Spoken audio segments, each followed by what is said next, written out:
After the resurrection of the Lord, we hear in today's gospel about how Peter and the other apostles go fishing. They're fishermen, and so now that the Lord is resurrected, well, what do? Well, they go fishing. And as it seems like, as we hear in other passages of the gospel, there they are, and they're not catching many fish, actually. And they spend a lot of time there, and nothing seems to come into their nets. And Jesus is there, and he tells them to lower their nets and to catch more fish. And if we go back, we can remember at the very beginning of the Gospels, didn't something similar actually happen? I mean, we have the story there of Jesus standing on the seashore, and people were crowding in on him. So he got into a boat. He got into Simon Peter's boat, and they went off a little from the shore so Jesus could preach there without being crushed in. And then after he got through preaching, he told Peter to lower his nets. And Peter said he had been fishing all night and hadn't caught anything, but upon his word he would do it. And he did, and he caught a great number of fish. And then what does Jesus say? He says, well, now you will become fishers of men, doesn't he? He says, you will become fishers of people, of men and women. And so it's interesting that we come to the end of the gospel and something similar happens. So the apostles who are fishermen are out fishing, and they see the Lord, and Peter is excited, and he jumps in the water, and then Jesus tells them to lower the nets, and they lower, and they catch a great number of fish again. And so it's always considered the great number of people that can be brought to the Lord. But then something interesting happens as well. Jesus is there. He's already got a fire going, and he's cooking some loaves and some fish, isn't he? So he's cooking the loaves and the fish, and he tells him to bring more fish to be cooked.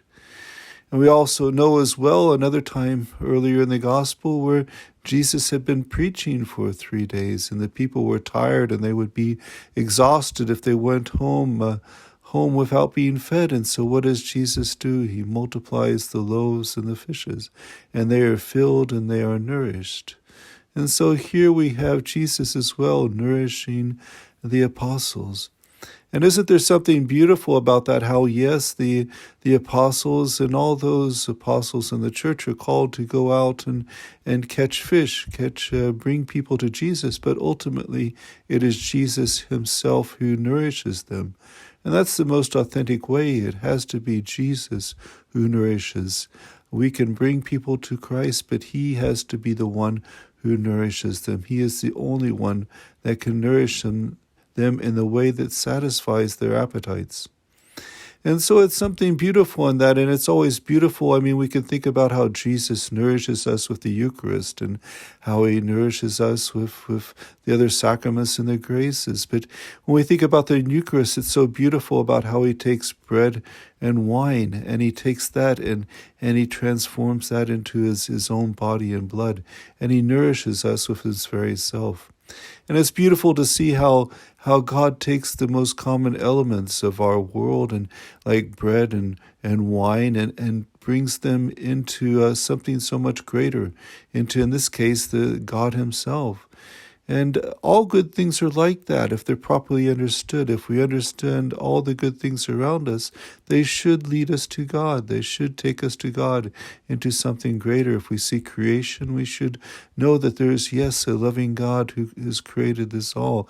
If we see the love of parents for their children, that should remind us, yes, we have a loving Father in heaven. If we see people who are deeply in love between themselves, we should think, yes, that we have a Spirit who wants to be our spouse and wants to draw us into greater intimacy. And even moments of joy or recreation or sports should also be a calling to a time when, yes, there one day will be a new creation, and where we will rejoice and have joy.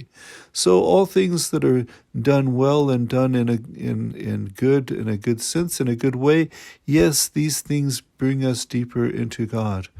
But yes, as the gospel tells us today, yes, we can catch fish, but ultimately it's Jesus who nourishes.